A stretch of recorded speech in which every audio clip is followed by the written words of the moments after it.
Hi everybody, welcome to my channel. My name's Fiddle. Today is something different. Usually I teach you how to make miniatures, but today we are starting my first big project for my channel, and it is a dragonfly dragon thing. After working with the materials that I had been lately for my miniature projects, I seen the potential, so I decided to scale up my size a bit and make this dragon. I originally came up with the idea and thought I'm gonna put him on top of my bookshelf, but quite honestly, he's so big, I don't know what I'm gonna do with him, is all I knew is that I wanted to make him. So I grabbed a paper and pencil and started sketching him out. Next was deciding on materials. I knew that I was going to have to start with a base of wire, which was completely okay because I love wire. All in all, it took over 250 feet of wire and 8 solid working hours to complete the framework. Before I had even gotten the wire, I started with a plastic bag and tape form for the head. I knew that the wire sculpt was going to have to be pretty detailed in order to make all the shapes look right, so I wanted to give myself a base to start off of. Then I drew guidelines all over it to help me give an idea of where I need my wire to go. One of the most important things, or the way that I have always looked at wire, is you're not really looking at the object you're making or the inside structure of it. What you're looking at is the highs and the lows and where they are in space. I'll get more into that as we go, and hopefully by the end of it you'll kind of understand what I mean. I started with the bottom of the upper jawline because I wanted to make sure I could take it off of my mold, and it gives us the overall shape for the head, at least in width-wise. I made a right angle at the back center of the head because the next piece that I'm going to be wrapping around is going to go from that center line down to the tip of the nose, and that'll give me the starting point for the vertical shape. Then I went back and forth between the two until I had my framework built up.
Next, I made the feet to look like salamander feet. I used a pretty fat marker to get that round shape at the end of each toe. I didn't want to go pointy because I'm going more for a lizard gecko kind of thing more than I am a fire breathing pointy dragon. Another tip, when you have multiples of the same piece, like I have 4 feet, your best bet is to cut your lengths of wire for all 4 of your pieces. Then, when you have the first one made, follow the exact same process for all 4 of them. That will make sure they are equal and all the same size and shape. Then I made the vertical structure framework for the legs.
Referring to shape and going back to what I was saying earlier about making lines in space that aren't there, let's go over to the art program so I can explain it better.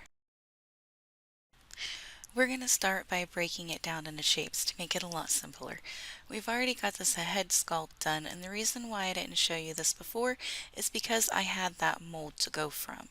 For the rest of the body, there is not that. So I'm going to show you how I figured out what lines I needed to make where with my wire. To start with, I grabbed a length of wire that was pretty long. Make sure you have plenty of space to do this kind of thing in. But what I did was I took my wire and made the circles this way for the body width and shape. But as I was doing this, my line was continuous. My piece of wire goes from the neck and loops around, and then I wrapped it around an extra time when I came to the intersection right here at the belly. So make a loop, twist wire, go on to the next one. Make a loop, twist the wire, go on to the next one. And you keep doing this as long as your wire allows you to go. And you want to do that the whole shape. And this gives you not only your belly structure, but it gives you the roundness. So then you can just take your wire and go down the sides, connect on the side here, and go from each one. That will start to give you the framework even better. And you'll want to do extra and make more supports at joints where the arms and the legs are attached. You're going to want to crisscross back and forth, even with just a strand that doesn't do anything but wrap around a couple of times to make it more structured and give you more support. You don't have to go in a grid pattern, but it does make things easier. Hopefully I explained that well enough for you to kind of understand. That was a little strange for me. I've never done it like that before, but that was interesting. Now that the roundness is set, I can go through and shape out the sides as I showed before.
Now I'm going to take you back over into the art program where I can show you how to connect two pieces together. Okay, to attach body parts to each other, how we have legs that we need to attach to the body. Wrap some wire here to make sure that that is connected. But because this shape right here isn't what we would see if we were looking at the animal, it would be more like this. Make these connections with our wire to make sure to lead enough at the ends that you have plenty to wrap around that'll stabilize it even more. You'll need to do it to the underside as well and on the other surfaces, like it will need to be connected here to the belly as well. And then you can do a few wraps this way so that way you have more structure in between, keeping all your wires together. You couldn't really see what I was doing for this part, so it was easier for me to explain it in the art program. Using the same method, I finished attaching all the legs, made the jaw outline, and attached the head. If you've made it this far, I would like to say thank you. If you'd like to see more, please consider subscribing. And if you would like to support me in making more videos like this, please consider becoming a Patreon member. Not all the benefits are listed on Patreon. I send my one and only Patreon message updates on everything that I'm doing. And next month's project is going to be dedicated to their love of blood and gore. Next video, I will be adding the skin, making the wings, and attaching them. I am still in the active making process, so I'm really not sure on how many videos this will be, but I hope to see you next time.